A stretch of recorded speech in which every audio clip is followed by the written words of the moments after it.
السلام علیکم، میں ہوں رضوان اشرف۔ امریکی صدر ڈونلڈ ٹرمپ نے ایران کے خلاف محاذ تو کھول دیا، اسرائیل کے ساتھ مل کر یا اسرائیل کے کہنے کے پر محاذ تو کھول دیا، جنگ تو چھیڑ دی۔ اب تقریباً مہینہ ہونے کو ہے، 25-26 دن ہو چکے ہیں۔ اب وہ ایسا پھنسا ہے ڈونلڈ ٹرمپ کہ اب وہ معافیاں مانگ رہا ہے، نکلنے کے لیے ترلے کر رہا ہے، منتیں کر رہا ہے، اور اس کے لیے انہوں نے پاکستان کو اپروچ کیا ہے۔ پہلے کس ملک کو اپروچ کیا گیا، وہاں سے کیا جواب آیا، اس کے بارے میں بڑی اہم ترین معلومات میرے پاس موجود ہے۔ نمبر 2، یہ جو پاکستان کو اپروچ کیا گیا اور directly field marshal general Asim Munir کو جو کال کی گئی ہے، جو کہ اب انٹرنیشنل میڈیا نے اس کو باقاعدہ طور پر رپورٹ کر دیا، اس کے اندر کیا بات ہوئی، کیا ڈسکشن ہوئی، اس کے اندر کیا شیئر کیا گیا، اس کے حوالے سے بڑی اہم ترین معلومات۔ نمبر 3، عرب ممالک اب اس پوری صورتحال سے کیا چاہتے ہیں، عرب ممالک اب اس پورے معاملے کے اندر کیا چاہتے ہیں، عرب ممالک کی سوچ کیا، اپروچ کیا ہے، اور عرب ممالک کیا سوچ رہے ہیں، اس کے بارے میں بڑی اہم ترین معلومات میرے پاس موجود ہے۔ 3-4 خبریں ہیں انٹرنیشنل لیول کے اوپر جو ڈیولپمنٹس ہو رہی ہیں۔ سب سے پہلے میں آپ کو یہ بتاؤں کہ عرب ممالک اس میں سے نکلنا چاہتے ہیں۔ عرب ممالک بڑی بری طرح سے ٹریپ ہو چکے ہیں۔ اس جنگ کے اندر جو نقصان ہو رہا ہے، ایران کو براہ راست ہو رہا ہے، اسرائیل کو براہ راست ہو رہا ہے، امریکہ کو بہت زیادہ نقصان ہو رہا ہے، ایران کا تو پورا انفراسٹرکچر تباہ کیا جا رہا ہے، وہاں کی اکانومی تباہ و برباد کر دی گئی ہے، وہاں کی جو ٹاپ لیڈرشپ ہے اس کو مار دیا گیا، قتل کر دیا گیا، اس کو شہید کر دیا گیا۔ لیکن پھر بھی ان کی ہمت ہے، ان کی جرأت ہے، ان کا حوصلہ ہے، اپنے وطن کی خاطر، اپنے ملک کی خاطر آج بھی ڈٹ کر مقابلہ کرنے کے لیے تیار ہے۔ دوسری جانب اسرائیل کا بھی بڑا زبردست نقصان ہوا ہے اور امریکہ کا بھی نقصان ہو رہا ہے، ان کے طیارے، ان کی اکانومی، ان کا لین دین، تمام چیزیں۔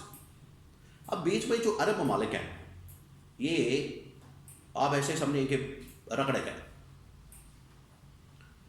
اس کی 2 وجوہات ہیں۔ ایک تو یہ کہ انہوں نے امریکی فوجی اڈے فراہم کیے ہوئے امریکہ کو، یہاں پر فوجی اڈے دیے ہوئے امریکہ کو، تو وہاں سے ایران کے اوپر حملے ہوتے تھے۔ دوسری وجہ یہ جو اس وقت بہت سارے اخبارات ہیں، new York Times, Washington post, بڑے بڑے نیوز پیپر ہیں امریکہ کے، جو کہ وہاں کے انتظامی اسٹیبلشمنٹ کے کہنے کے اوپر خبریں لگاتے ہیں، چھاپتے ہیں، وہ خبریں دے رہے ہیں کہ عرب ممالک نے، خاص طور پر قطر نے، کویت نے، یا پھر بحرین نے، یا پھر یو اے ای نے، اور سب سے بڑھ کر محمد بن سلمان نے اصل نے ڈونلڈ ٹرمپ سے یہ کہا کہ آپ حملہ کریں ایران کے اوپر اور ایران کو جتنا ہو سکتا ہے ماریں، ایران کو ختم کریں۔ یہ پیچھے 2 وجوہات ہیں۔ تو ایران نے پھر ان کے اوپر بھی چڑھائی کر دی، ایران کے پاس ساری انفارمیشن ہے، انٹیلیجنس کی تمام معلومات ہیں، تو انہوں نے ان کو بھی نقصان پہنچایا۔ اب عرب ممالک تو بیچ میں سے نکلنا چاہتے ہیں، کیونکہ جتنا نقصان عرب ممالک کا ہو چکا ہے، انہوں نے تو سمجھا تھا کہ ہم یہاں پر بیٹھیں گے، آرام سے تماشا دیکھیں گے، جنگ ہوگی، اسرائیل حملہ کرے گا، ایران حملہ کرے گا، امریکہ حملہ کرے گا، یہ آپس میں لڑیں گے، لڑائی ہوگی، یہاں پر جنگ ہوگی آپس میں، ہم یہاں پر بیٹھ کے تماشا دیکھیں گے۔ عرب ممالک یہ سوچ رہے تھے، لیکن ایران نے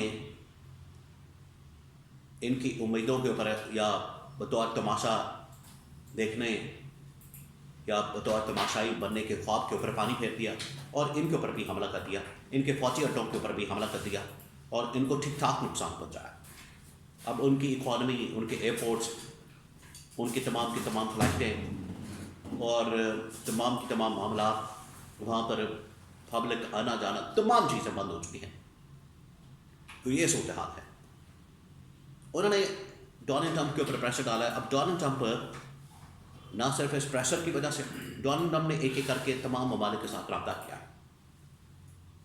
کبھی عرب ممالک کو کہہ رہا ہے کہ آپ ایران کے اوپر حملہ کر دیں، ایران کے اوپر حملہ کرنے کو کوئی تیار نہیں، عرب ممالک تو بالکل نہیں کر سکتے، پہلے ہی وہ اس حملے کا سامنا کر رہے ہیں۔ جاپان کو کہا، اس نے انکار کر دیا، برطانیہ کو کہا، اس نے انکار کر دیا، یورپین طاقتوں کو بہت ساری کو کہا، انہوں نے انکار کر دیا، یعنی جس ملک کو بھی کہا انہوں نے انکار کر دیا۔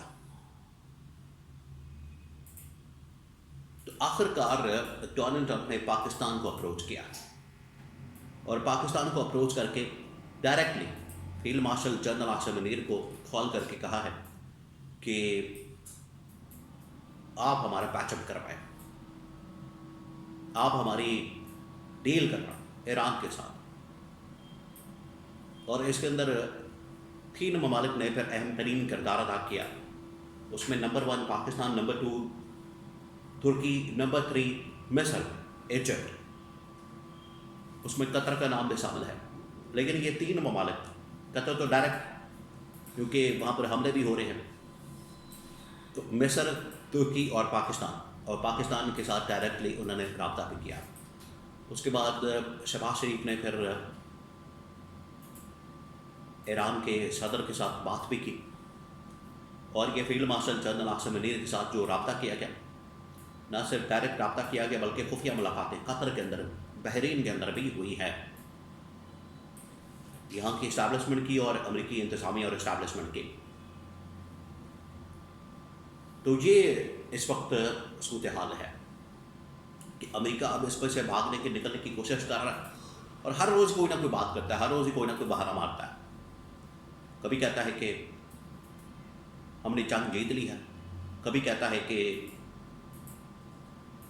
ہم نے اپنے ٹارگٹس اچیو کر لیے ہیں، کبھی ٹرمپ کہتا ہے کہ ہم نے رجیم چینج آپریشن کر لیا ہے۔ امریکہ نہ اس وقت تک رجیم چینج آپریشن کر سکا، نہ اپنے ٹارگٹ اچیو کر سکا، اور نہ ہی ایران کو ہرا سکا۔ یہ ٹوٹل اوقات ہے اس کی، ڈونلڈ ٹرمپ کی، جس کی وجہ سے وہ معافیاں مانگنے پر مجبور ہے۔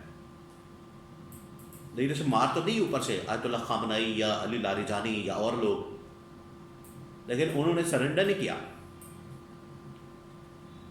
اور یہ ڈونلڈ ٹرمپ وہاں پر بیٹھ کے امریکہ میں اپنی طرف سے لوگوں کو جھوٹے دلاسے دے رہا ہے، جھوٹی تسلیاں دے رہا ہے، لیکن حالت یہ ہے کہ آج امریکہ گھٹنے ٹیکنے پر مجبور ہو چکا ہے، اور پاکستان سے